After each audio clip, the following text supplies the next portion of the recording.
voto directo de sus habitantes, y operadores jurídicos que tienen como función sancionar las leyes que luego nosotros, como operadores jurídicos, tanto sea en el ejercicio libre de la profesión como los jueces, tenemos que aplicar en la resolución de los casos concretos que llegan a nuestros estrados judiciales.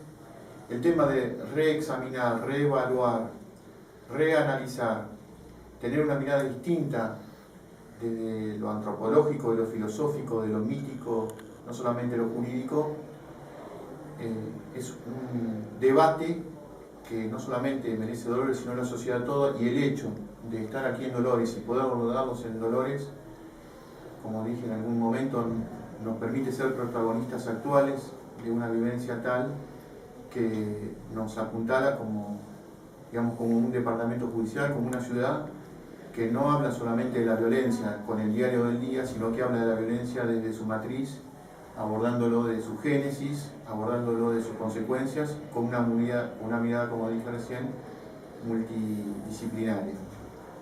La presencia de los señores diputados y la señora diputada, la presencia de la universidad local, la presencia de nuestro querido colegio de magistrados y funcionarios de la ciudad de Dolores y del Departamento Judicial de Dolores, la presencia de los abogados, la presencia del Instituto de Estudios Judiciales, habla de la mancomunación que hay en tema de abordar no solamente una problemática de lo actual, sino en trabajar desde la estructura y no de la coyuntura sobre situaciones que muchas veces, por qué no decirlo, desbordan el Poder Judicial. Así que, en definitiva, este es un acto trascendente, es un acto esencial, y no voy a dejar de agradecer a quien propició y gestionó esta actividad para todos nosotros, que es el diputado Gutiérrez. No voy a dejar de dar la bienvenida a la diputada Martínez y a Franco Camilla, a la licenciada Paola, ya la tuteo, a la licenciada Paola Rodríguez, porque realmente es un acto de una naturaleza muy especial, muy significativa, y que creo que todos tenemos que estar muy orgullosos de poder haber realizado este evento en nuestro departamento. Así que muchísimas gracias. Bien, a Juan Pablo García, con respecto al tema político, también para Ramiro esta pregunta. Este tema ha logrado el cometido de unir sectores políticos en pos de tratar el tema de la violencia, de empezar a aplicar más.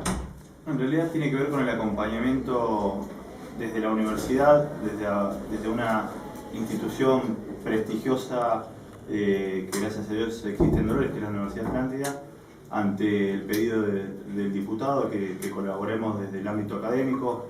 Van a estar participando hoy en la charla seguramente algunos docentes, y lógicamente que uno, cuando participa en estas actividades, también, o digamos, no deja de ser un actor político de la localidad, pero que quede muy claro que nosotros venimos a acompañar hoy desde la universidad, venimos a acompañar porque además es un pedido que nos ha hecho el diputado Ramiro Gutiérrez, a quien nosotros consideramos un hombre muy valioso para la localidad, muy valioso para la región, y bueno, creo que como dolorense también nos preocupa el tema de la violencia, si bien se lo ha abordado desde un plano más académico, más técnico, creo que nos aporta también a la política y nos aporta también a nuestra localidad tener la presencia de una comisión, que es un hecho inédito y es histórico también para los dolorenses, que pueda venir a sesionar una comisión tan importante como es la de violentología. Así que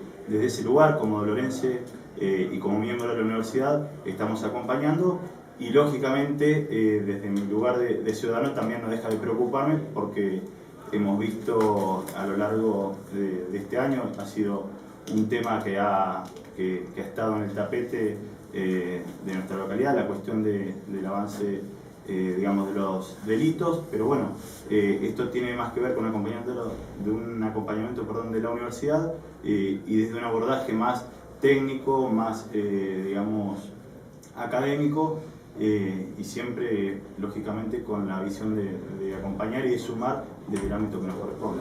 Doctor Ramiro Gutiérrez, la pregunta es para usted. Hoy lo escuchaba decir que en realidad la violencia por lo general va en incremento. Y en tal sentido le pregunto si usted o cualquiera que quiera contestarme, ¿por qué los índices no son tan concretos cuando se revelan índices de violencia en general?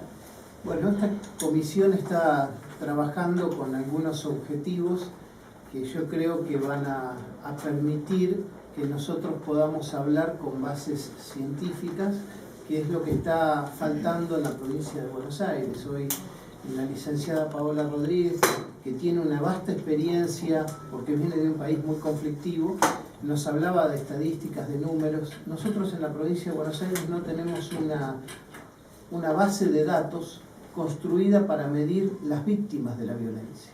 Cuando hablamos de violencia no sabemos mensurar el fenómeno. Todos sentimos que podemos ser víctimas de la violencia, todos podemos ser víctimas de la violencia más extrema, que tal vez sea el delito. Conocemos las expresiones del fracaso, porque el delito es la expresión del fracaso, pero para prevenir hay que comprender, y para comprender hay que conocer, y para conocer hay que medir.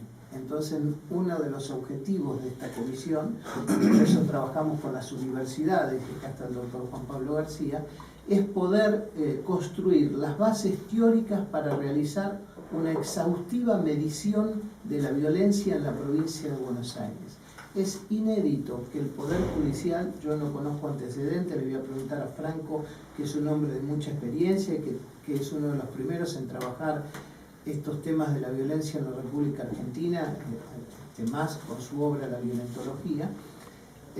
Si existe algún otro ámbito dentro de los poderes legislativos que operen como una usina de pensamiento para la construcción, por ejemplo, de mediciones certeras en nuestro país que nos indiquen dónde estamos parados para construir la política de prevención. Y te hago una pregunta como periodista. No, muy bien.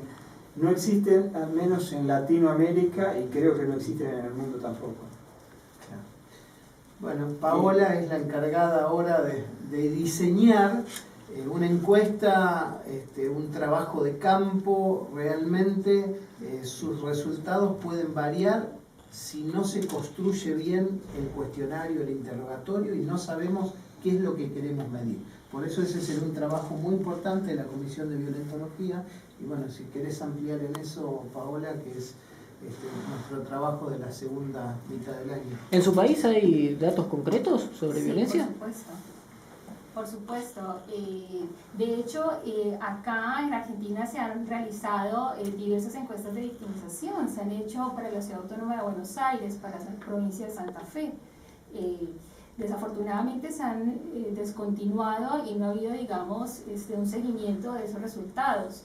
Eso no quiere decir que una encuesta de victimización sea un instrumento infalible que permita medir en su totalidad todos los fenómenos de violencia, pero digamos sería una contracara de las cifras que eventualmente puedan ofrecer las autoridades del Estado. Actualmente lo que se conoce como cifras, por ejemplo, de homicidio, delito, etcétera, son cifras reportadas por el Ministerio de Seguridad o también por el Ministerio de Salud. ¿Qué quiere decir eso? Que hay una cifra negra del delito que tiene que ver con aquellos casos que finalmente no son atendidos por los operadores del Estado. Es decir, hay una diferencia entre aquello reportado y aquello realmente ocurrido. La encuesta de victimización opera de otra manera. La encuesta de victimización escoge unas muestras, hecho previamente un estudio estadístico, y es a las personas a las que se le pregunta cuántas veces ha sido víctima de un delito, cuál es su percepción de inseguridad, cuáles son los factores que cree son los que inciden o que puede ser de mayor riesgo para su seguridad, etcétera, etcétera. Existen ya instrumentos internacionales diseñados por Naciones Unidas, pero que también pueden ser revisados y corregidos para la realidad argentina. Pero que sin lugar a dudas son la contraparte, son, si se quiere, un complemento de las cifras estatales. No lo reemplazan, lo complementan, y sin lugar a dudas tampoco son, digamos, tampoco muestran la totalidad del panorama de violencia. Ese panorama es imposible de recabar, es imposible de cartografiar, pero estamos por lo menos un paso antes de agotar las posibles fuentes de datos que permitan, digamos, legislar responsablemente. En Colombia, en algunos lugares, en algunas ciudades de Colombia, se intentó erradicar la violencia a través de la educación. Se crearon polos educativos como para erradicar la violencia. ¿Eso es adaptable a distintas sociedades o prendió en Colombia por la sociedad propia? No, a mí me parece, y eso que vos señalas es algo que es transversal a diferentes personas que se ocupan del tema de la violencia. Sin duda, la educación tiene un potencial democratizador. Yo creo que las violencias actuales, y particularmente en Argentina, tienen que ver con una ausencia de proyecto del agente violento, tienen que ver, por otro lado, con una forma particular de pensar y construir al otro, al que se le construye como subalterno, como eliminable, como violentable. Tiene que ver también con unas prácticas de socialización en las cuales, y aquí quiero referirme era una jueza, donde predomina el mordisco sobre la palabra, y creo que la única manera de mitigar, yo no hablaría de erradicar la violencia, una de las posibles vías es la educación. Pero la educación tampoco se puede hacer cargo de toda la problemática social. Lo que uno ve al interior de las escuelas es que las maestras se ven, digamos, a gatas para atender a un niño, por ejemplo, que es violentado, que tiene un padre alcohólico, que no desayunó bien, que tiene hermanitos que fuman paco. Es decir, la escuela no puede cargar la responsabilidad de un problema social de las magnitudes que tiene la violencia. Es solo un factor de contención. Usted estaba hablando de mediciones de violencia. Habría primero tal vez que hacer una definición, clasificación o descripción de lo que es conductas violentas. ¿A qué se estaban refiriendo? Ese es uno de los problemas que tenemos con la violentología, porque justamente, como señalaba yo hace unos minutos, la violencia es una experiencia subjetiva. Lo que para mí es violencia puede que para otro no. Lo que en algunas sociedades es considerado violencia, como por ejemplo para nosotros es violento que las mujeres en el régimen talibán usen burka, y para ellas probablemente no, para algunas sí, para otras quizás no, hace que el tema de la medición se complique. ¿Por qué? Porque la medición no mide subjetividades, no mide casos particulares. Lo primero que se hace entre una encuesta de victimización es definir conceptualmente qué voy a entender por cada una de las palabras que yo voy a emplear en la encuesta.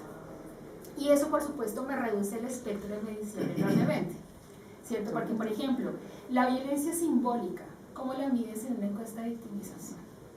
Es difícil, ¿no? Pero uno sí sabe, digamos, no hay que hacer una estadística específica o una tipificación penal para saber que muchas de las formas de violencia en las que, por ejemplo, la víctima es una mujer, tienen que ver con una forma de relación entre hombres y mujeres en los que claramente el hombre se ubica en una posición de dominación por sobre la mujer. Eso es violencia simbólica, que tiene su traducción en una violencia física, que es el golpe, el asesinato, lo que ustedes quieran. Desafortunadamente la encuesta de victimización mide el hecho violento, no mide ni la actitud violenta ni la representación de violencia, pero es un primer paso. Lo claro es que el Estado no puede, digamos, actuar sobre hechos subjetivos, y básicamente porque la herramienta fundamental, por más que digan que no hay que recargar al derecho penal y que el sistema penal no puede hacerse cargo de todo, lo cierto es que las sanciones que puede eventualmente el Estado desplegar son sanciones penales. Entonces, tiene que darse en términos de tipologías, de tipificaciones penales, y por lo menos avanzar en ese sentido. Me parece que otros registros violentos, sí, en el orden de lo estructural y lo simbólico, pueden darse ya no por la vía de la medición, sino por la vía de la educación y las campañas de concientización.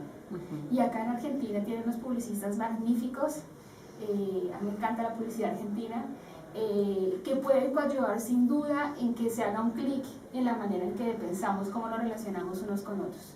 Creo que ahí sí el tema de las alteridades, de lo simbólico, sí puede... Cuestiones como el bullying o algunos casos de violencia de género pueden incluirse en esa victimización, en esas encuestas de victimización. Sí, de hecho ya hay mediciones. Justo hace 2 semanas, ¿no?, estuvimos reunidos con Marinés Lingiotti, que es una investigadora del Departamento de Antropología de la Universidad de Buenos Aires y que trabaja seriamente el tema de violencia escolar, y ha hecho unas mediciones tanto para la Ciudad Autónoma de Buenos Aires como para el Gran Buenos Aires. Fíjate que se hace desde una investigación financiada por la Universidad de Buenos Aires. No se hizo ni con dineros del gobierno de la Ciudad Autónoma, ni con dineros de la provincia, y ella dice, esto está subestimado, y las cifras, recordemos, eran desde la antropología, sí, y no desde otras ciencias, como puede ser el derecho. Exacto. Por ahí una de las violencias más visibles es la violencia física, ¿no? Y habitualmente se achaca la violencia física a las clases más bajas, por ahí, al menos en el tema delictual. ¿Esto es así? ¿Es un una afirmación real o no es tan así y hay otros orígenes? Yo no sabría a ciencia cierta si en la Argentina ese es el caso. Hay estudios, digamos, generales y de hecho hechos desde el Banco Mundial, por ejemplo, que han revisado esas posturas muy de la década del 60 y el 70 en tiempos de las teorías desarrollistas que asociaban violencia a subdesarrollo o violencia a pobreza. Esto ha sido seriamente cuestionado y seriamente replanteado, porque ser pobre no es una precondición para ser violento. De hecho, hay mucha gente pobre que no es violenta. Y si fuera por eso, pongamos por ejemplo el caso que yo conozco, que es Colombia, cuando uno ve las cartografías de la guerra, se encuentra con que los escenarios de mayor conflicto son aquellos en los cuales hay una disputa por recursos. Es decir, que la violencia tiene lugar en lugares ricos. Ojo, no quiere decir que ejercida por clases ricas, pero digamos cuando uno quiere, por ejemplo, trasladar un mapa, una cartografía de la guerra, con las partes donde hay en disputa, por ejemplo, yacimientos mineros, se encuentra que la coincidencia es casi del 90%. Lo que quiero decir con esto es que la pobreza no necesariamente está asociada a la violencia.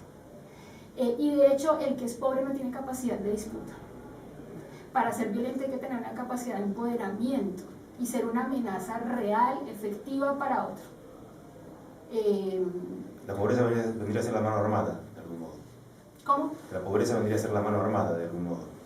No quise decir eso. Pero es una interpretación que yo hago por ahí. Quizá usted me dice que las posiciones dominantes y los intereses económicos por ahí son los que pueden generar situaciones de violencia utilizando clases bajas. Ah, por supuesto. Lo que quiero decir es que el hecho de ser pobre por sí mismo no precondiciona a que yo genere actos violentos. Los actos violentos tienen que ver con unas condiciones de relacionamiento, pero también con una estructura de oportunidades. Es decir, hasta qué medida el instrumentar la violencia a la agente violento le reporta un beneficio, pero también hasta qué punto ese agente violento no está en capacidad de relacionarse de una manera no violenta. Ahí hay dos factores, porque si no incurrimos, digamos, en un cierto objetivismo de que todo actor violento es violento porque le conviene, es consciente de ello y reproduce sencillamente y reflexivamente esa práctica, y yo no creo que haya tal. Hay efectivamente sectores sociales que no están en posibilidad de relacionarse de una manera dialógica, y fundamentalmente porque sus condiciones materiales, sus condiciones objetivas hacen que estén más predispuestos al golpe que al discurso. Pero yo no haría, digamos, una correlación directa entre pobreza o desaventajamiento socioeconómico y violencia. ¿Y con qué lo correlacionaría, ya que dice que son sectores sociales? Yo lo relacionaría, por ejemplo, con el tema educativo, pero el tema educativo no tiene que ver únicamente con el nivel de escolaridad.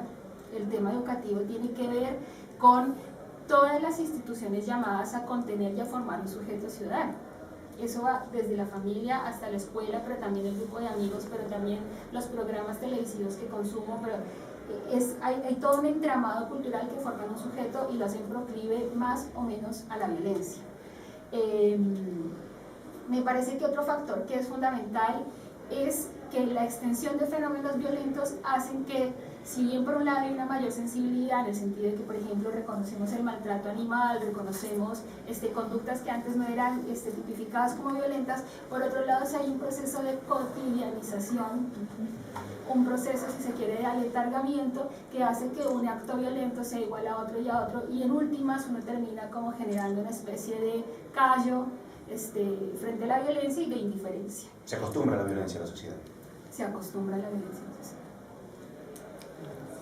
¿El sujeto violento se puede identificar en una familia violenta? Es decir, si hay una familia que es violenta, ¿ese chico que se cría en esa cuna va a ser violento? Sobre eso ha habido investigaciones, tienen que ver con los encadenamientos o las cadenas sucesivas de violencia. Y tiene que ver, digamos, con eso se ha hecho sobre todo en filosofía cognitiva, la violencia se aprende. La violencia en un hogar, si yo crecí en un hogar violento, en un barrio violento, por supuesto voy a aprender esas prácticas. Eso no es un fatalismo tampoco, es posible salir de esas prácticas, pero sí, hay algo que tiene que ver con la educación que se recibe, lo que se mama desde chico, y sí, el sujeto que vive en una familia violenta y recibe violencia es más proclive a ser violento. ¿Quién debe actuar entonces para otorgarle los elementos necesarios a ese niño violento para sacarlo de esa situación o a esa persona violenta? Te pregunto porque así como dijeron que el sistema penal no es el único llamado dentro del Estado a actuar, el Estado no es el único llamado a actuar sobre el niño que es violentado. Yo le cuento una anécdota. En Colombia identificaron 2 o 3 ciudades donde había unos índices de maltrato hacia las mujeres muy altos, de maltrato físico. Y lo primero que hicieron fue hacer una encuesta. En la encuesta preguntaban lo siguiente, preguntaban si usted ve que su vecino y su vecina se están pegando, que el hombre maltrata a la mujer, ¿usted qué hace? Primero, no hace nada. Segundo, llama a la policía. Tercero, interviene. ¿Qué creen ustedes que llevó, digamos, o que de esas 3 opciones, cuál creen ustedes? No hacer nada. La 1. No hacer nada. Entonces fíjense que a mí me importa que el Estado intervenga, que los jueces intervengan, que la escuela, la maestra, cuando nosotros somos absolutamente tolerantes con el sufrimiento ajeno. En algunos casos porque además dentro de nuestra formación cultural decimos, pues es que es problema de ellos, yo ahí no me meto, ¿no? Decimos, algo habrá hecho la mina, ¿no? O el tipo estará borracho, o, en fin, hay toda una serie de justificaciones de esa violencia que tienen que ver con el no hacer, con el dejar pasar. Ahí sí que el neoliberalismo nos entró, ¿no? Y frente a eso yo creo que lo único que cabe hacer es concientización. Ahora, también hay miedo. A mí me ha pasado, por ejemplo, de ver acá en la ciudad de Buenos Aires cómo, acá se dice atraco, cómo roban a una chica. Y yo lo único que hice fue gritar y salir corriendo, pero ¿qué iba a hacer? No me iba a meter ahí. O sea, hay una cuestión que tiene que ver con el miedo y con ese instinto de supervivencia que hace que uno evite al máximo estar inmerso en una situación de violencia de terceros. Pero, por ejemplo, con respecto a esta encuesta que hicieron en estas ciudades, después instalaron un programa que consistía en repartir unos silbatos entre todos los ciudadanos. Y hicieron como proyecto piloto 2 barrios que eran los que tenían unos índices altísimos de violencia de género. Entonces lo que hacía el vecino era que no llamaba a la policía, porque total, el policía viene, el policía no es un trabajador social, el policía no es un psicólogo, el policía, ¿qué puede hacer? No se puede llevar al señor, meterlo preso, y eso también es un problema gravísimo. ¿Cuáles son los agentes operadores encargados de atender a esas víctimas y con qué herramientas cuentan? Bueno, entonces repartieron los silbatos y cuando sabían que había alguna mujer que estaba siendo violentada, tocaban el silbato. Y ahí venía la policía. Se redujo, pero no por la cantidad de hombres maltratadores encarcelados, sino por la vergüenza pública que era en una ciudad intermedia de no más de 50.000 habitantes, escuchar todos esos silbatos alrededor de tu casa.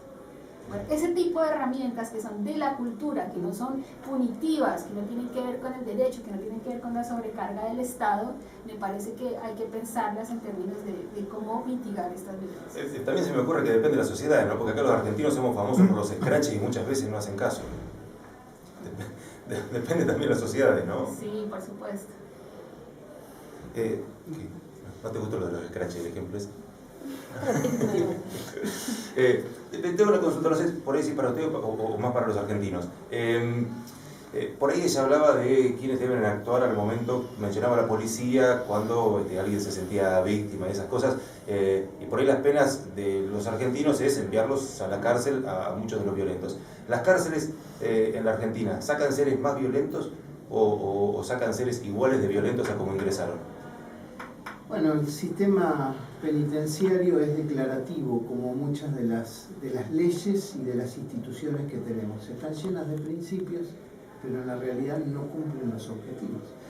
La cárcel está en crisis, no resocializa y es un mero depósito de la gente. Y luego se produce lo que los criminólogos conocemos como el salto al vacío. Una persona que estuvo encarcelada 5, 6 o 7 años, se abre la puerta de la cárcel y le dicen salí.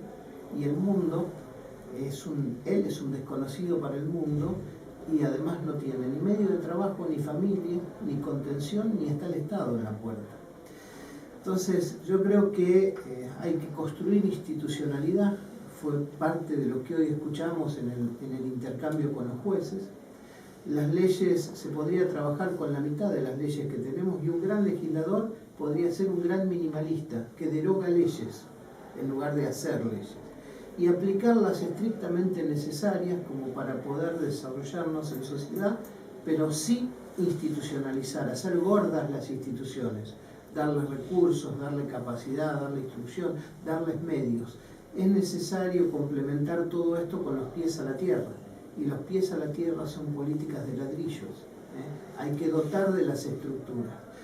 Hoy fue un gran día para nosotros, hemos podido debatir con experiencias que han mitigado la violencia, probadas, donde había índices escalofriantes, países en guerras, con guerras internas y guerras externas, con narcotráfico que sobresalía y que contaminaba.